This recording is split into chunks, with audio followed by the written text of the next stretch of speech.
Salah ini pertama muncul dengan adanya tesis yaitu Imaduddin Uthman Al-Bantani. Kenapa beliau mengadakan penelitian sejarah tentang kebenaran suriah Nabi yang ada di Indonesia? Beliau terpanggil karena melihat arogansi oknum abadir yang tidak sesuai dengan akhlak Nabi Sallallahu Alaihi Wasallam.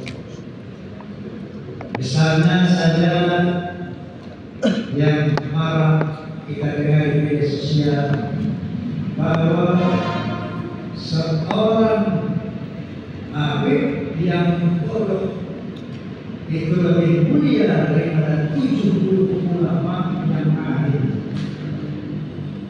Ada lagi yang mengatakan kaki seorang habib yang bodoh lebih mulia dari 70 ulama yang ahli. Kemudian ada lagi berita-berita khurafat yang disebarkan di doktrin kepada umat. Misalnya saja yang sesungguhnya ini merendahkan Rasulullah Sallallahu Alaihi Wasallam. Bahwa mereka mengatakan betul mereka Imam Fatihah Muqaddam itu mi'raj 70 kali satu malam. Tiap malam mi'raj 70 kali satu malam. Dan terus mempersahabat. Artinya ini merendahkan Nabi kita Muhammad SAW, karena Nabi kita Muhammad SAW seumur hidup cuma satu kali mi'raj. Banyak lagi tidak bahwa hanya dengan santai kertas seorang ahli maksiat kalau bawa ini kertas surat dari seorang Habib kasih tahu sudah bentar lagi ini surat dari Habib Fulan. Insya Allah ini kalau ditanya jangan jawab. Saya surat masuk surga tanpa hisab. Banyak lagi ulama yang membuat umat Islam khususnya para ulama berpikir merenung apakah iya turunan Nabi seperti ini.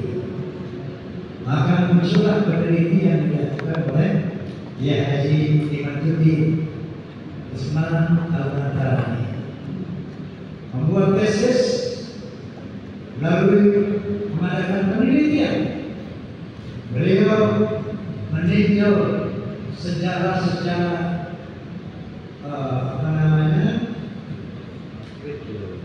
tulisan tangan itu manuskrip itu sejarah yang berdasarkan tulisan tangan itu dari abad ke-4, ke-5, ke-6, ke-7, ke-8, ke-9 awal.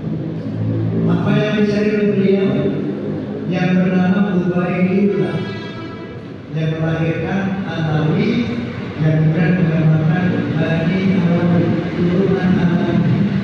Ini yang disebut oleh beliau. Apakah ada yang namanya Ubaidillah sebagai anak dari Ahmad bin Isa? Maka diteliti.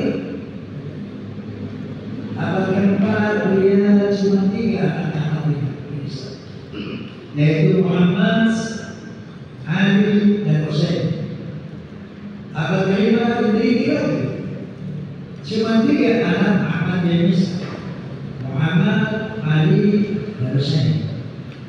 Abad ke-6 diteliti lagi sampai 7, 8, 9 cuma ada 3 anaknya Ahmad bin Isa yang membagi adalah turunan dari cucu Nabi. Ternyata baru di abad pertengahan 9 baru muncul juga namanya putra keempat dari Ahmad bin Isa yang bernama Ubaidillah. Inilah bahwa diyakini oleh Imaduddin bahwa Ubaidillah ini dicampurkan karena tidak terkonfirmasi dari 5 abad itu. Tiba-tiba muncul anaknya yang keempat dari Ahmad bin Hasan adalah Ubaidillah. Nah, kemudian muncullah beberapa analis dari ulama-ulama yang lain yang membenarkan tesis keimanan. Boleh memang?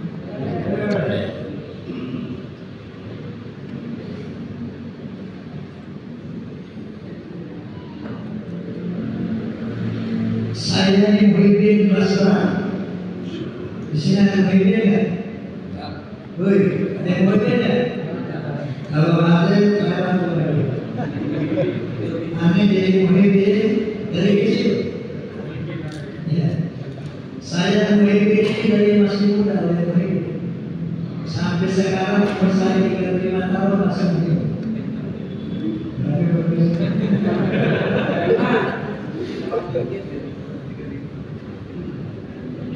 Jadi kalau bicara Muhyiddin itu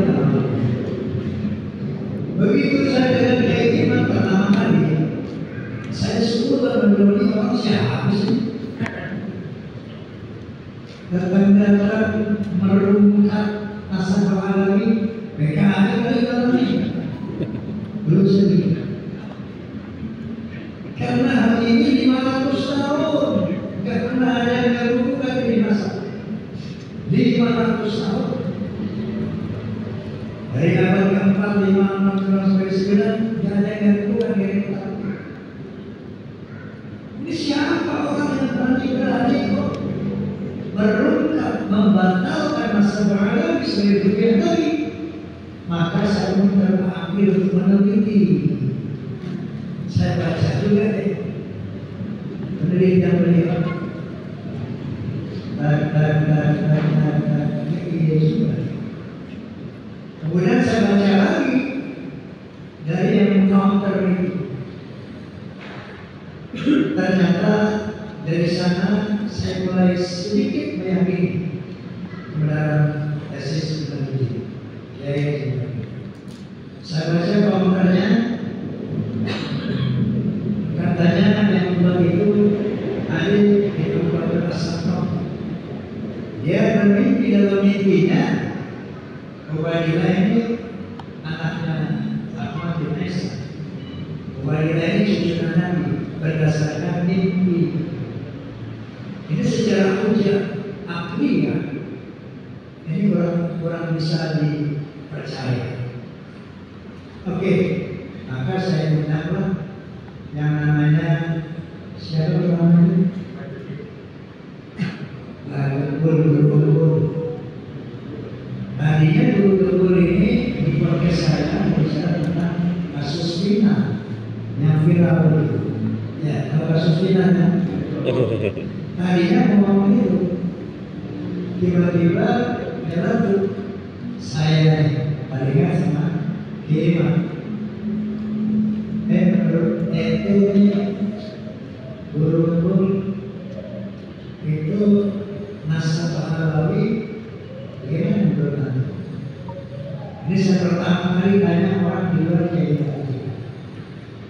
Kalau menurut beliau ini, kalau saya lihat dari daftar Ba'alawi, memang ada kejanggalan. Janggalan bla bla bla bla bla bla bla. Anda yakin? Saya yakin. Anda sudah lihat, sudah lihat. Jadi mereka dulu sudah meninjau dari Ba'alawi susunan asal. Menurut beliau ada beberapa kejanggalan. Dari sana saya tertarik untuk saya ditolong dari polisi.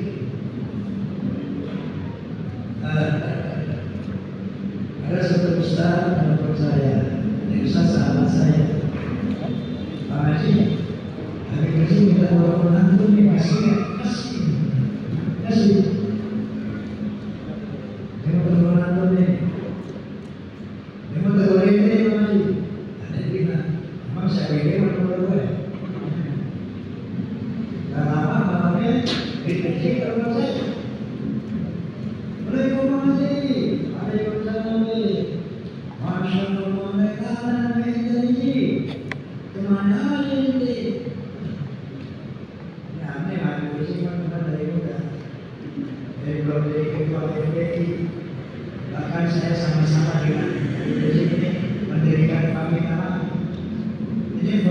silaturahmi akhir Majelis Ulama Indonesia di antara pendirinya itu Habib Rizik Syihab sama Al-Mahfuz Zainuddin Hamzah, kemudian Kiai Haji Ketua PBNU itu sana, Syekh Ghazali, kemudian Prof.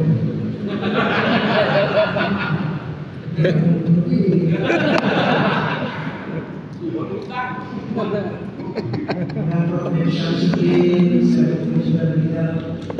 kemudian Profesor Al-Majid Tahir, Ketua Dewan Masjid Indonesia saat itu, kemudian Saudara Habib Rizik Syihab, Haji Zainuddin Hamzah, kemudian Haji Narul Hidayat, Kiai Haji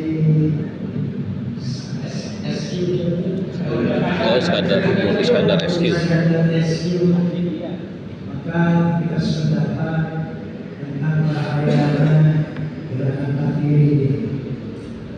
Nah, dari itu, maka teman-teman dari itu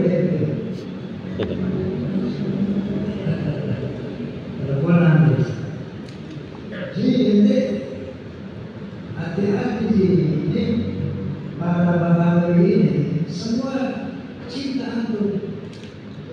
Yang bilang sama, anda juga cinta dengan dia, cinta baik. Soal hati-hati itu yang terjebak sama orang-orang jahat. Jadi itu sendiri, jangan terjebak sama orang jahat. Nah, soal itu bersama dia bisa meng-counter keimanan dia.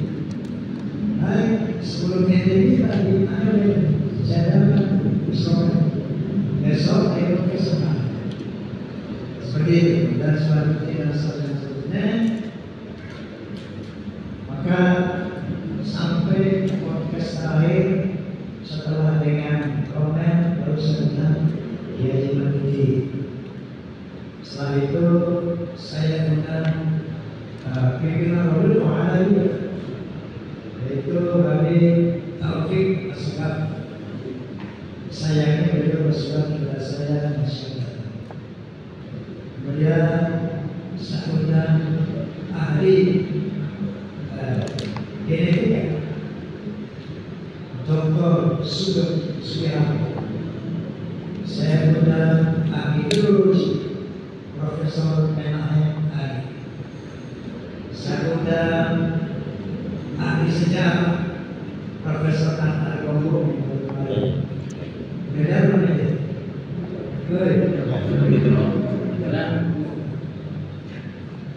Nah, kemudian insya Allah besok, Jumat besok, saya undang Profesor Kiai wakil dari Wali Songo, turunan Wali Songo, Musa Abbas dari Syariah.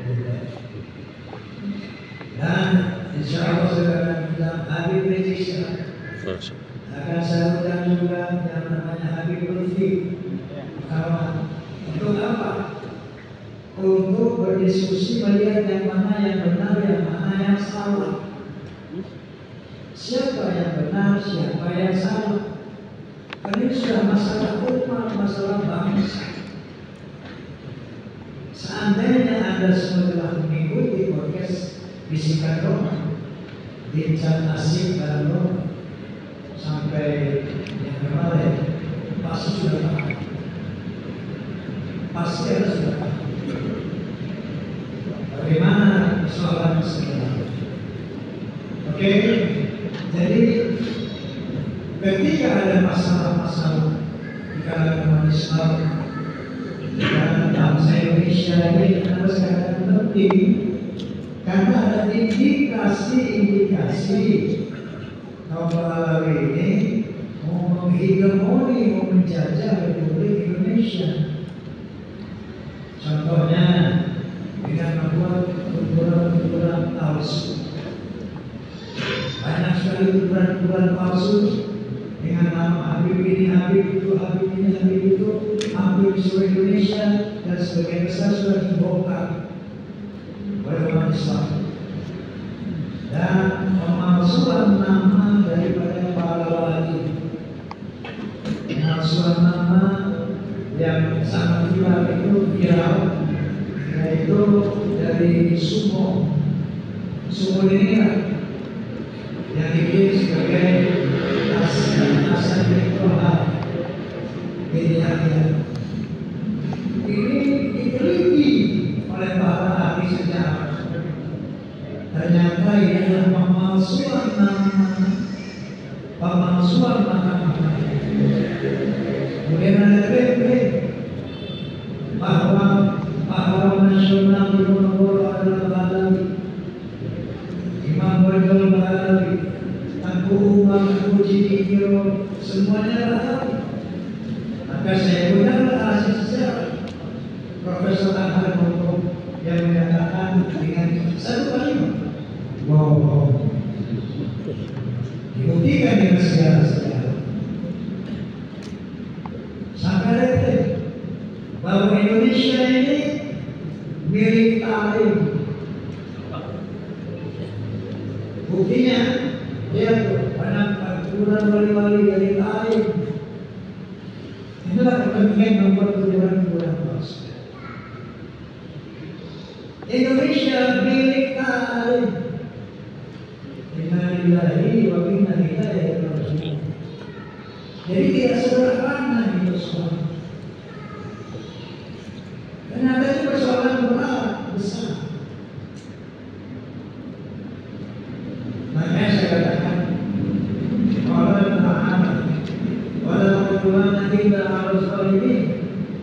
tidak ada musuh kecuali buat orang-orang yang saleh. Maka jangan digeneralisir, jangan dilakukan. Saya yakin sebagian besar habib-habib tidak paham ini. Sebagian besar mereka tidak paham. Ada rencana jahat untuk menguasai Indonesia. Makanya kita jangan berbuat. Jangan digeneralisir. Hati-hati dalam hal ini. Jadi, alhamdulillah proses hukum dari PKI itu juga sudah berjalan. Maksud saya pengkritisian bahwa mereka bukan hanya memasukkan tuduhan-tuduhan, bukan hanya memasukkan sejarah Indonesia, bahkan sejarah NU juga dipalsukan. Dan alhamdulillah Ketua PBNU telah memerintahkan kepada jajaran NU untuk mencabut buku karangan Lutfi Yahya, akhir produk beliau, untuk ditarik dari semua jajaran perguruan Nahdlatul Ulama. Nah, artinya sudah mulai tercium adanya pemerkosaan, pemberontakan secara kebenaran itu sendiri. Dan saya katakan tadi ini bukan soal kecil, soal besar. Makanya mengatasinya itu harus hati-hati, jangan terprovokasi sehingga yang berada nanti masing-masing dibully. Ya, Allah perang ini hati-hati. Ntar kita berapa dia boleh ngomong. Betul. Yang berkelahi pada ini betul. Ini mana nanti? Makanya hati-hati, jangan terprovokasi. Saya bilang di podcast saya tadi, jangan terprovokasi orang. Ganti, ada berubah.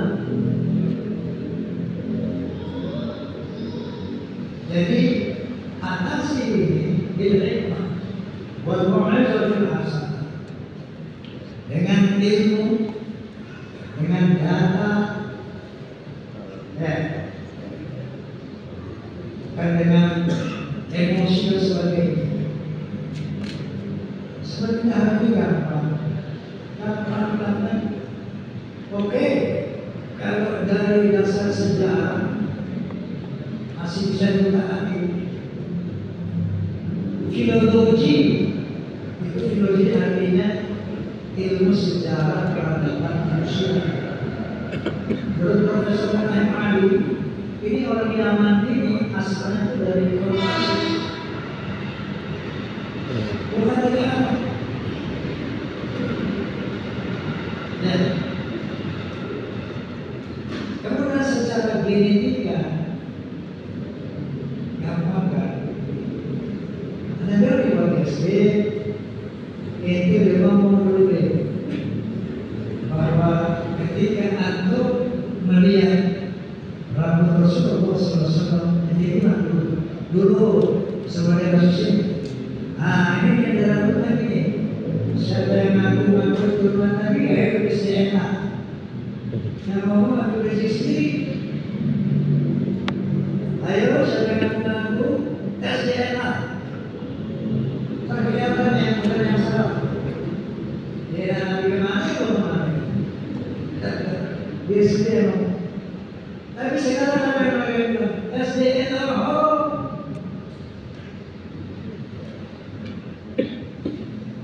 sampai saya mengeluarkan satu analogi. Allah Ta'ala Inna arama alaikum al-maitata wa dama wa lahma khinzir wa ma uhilla bihi li ghairillah faman yashkur fa yabdu wa la alim fa isma alayhi. Allah sesungguhnya diharamkan atas kamu satu bangkai, dua darah, tiga daging babi, dan keempat binatang yang disembelih tanpa nama. Tapi faman turra, tapi bagi siapa yang terpaksa, wala ba'in tidak menyukainya, wala ba'in yang keterlaluan makan babi. Allah nggak berdosa baginya. SDN bukan darurat lagi, mendesak untuk menyelesaikan masalah ini. Betul nggak? Betul. Betul nggak? Betul. Jelas tidak?